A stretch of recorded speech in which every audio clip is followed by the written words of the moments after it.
creating people flow. That's what, for us, it's all about, is creating people flow.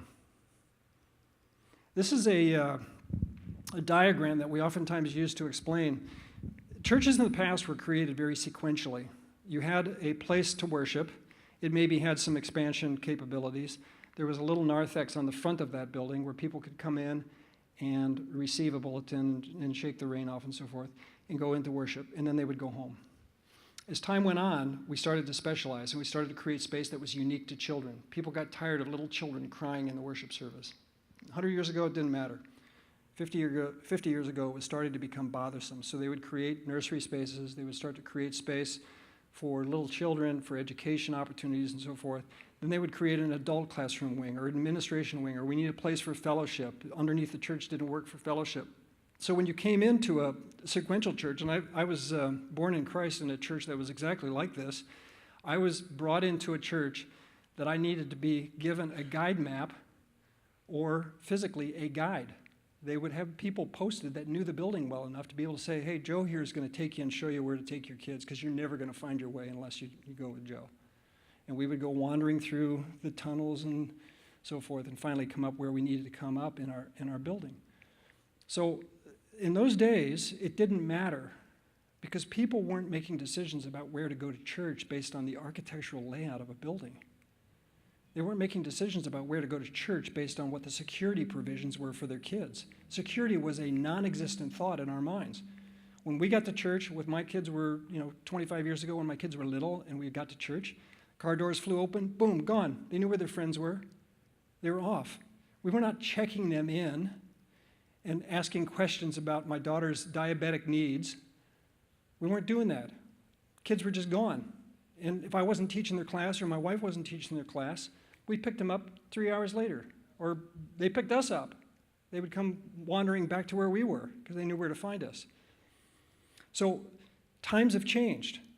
It's a different situation now. This model is more of a community center model, a good community center. My partner, before I got involved in doing churches, came out of HOK Sports, Craig Elliott. Craig Elliott did a lot of community centers around the nation. And the concept behind a good community center, a modern community center, not the YMCAs of the 1950s, but a modern community center is clearly identifiable front door. Don't confuse people about front door. Glass, let people see in your building. The churches of the past, load-bearing masonry wall buildings, punched openings, shutters, curtains, blinds. You didn't look into the church. Us and them. Churches today, open. You see life. That's what a good community center has.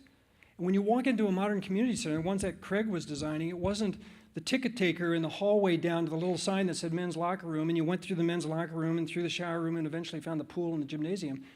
You walk into a wide open space, and there's the pool, not the door to the pool, but 10 feet of glass across 50 feet, and you can see the kids splashing and playing in the splash pool and having fun. There's the wall of glass to the gymnasium, and the guys look like they're driving the lane right into the lobby space. The running track slices through, the climbing wall is in there, concession stands in there. Everything is attractional. Everything is identifiable, observable, evident. Boom, that's where I go to worship. That's where I go get a cup of coffee. That's where I go find a bathroom. You walked into it today. You go in that space, my kids go here. That's a secure check-in point for my kids. There's worship. Everything is clearly signed. That's a good community center. And churches have largely figured out that we need to become more friendly to the outside world by creating that identifiable front door, clear entry point to coming into our buildings. That's a different model.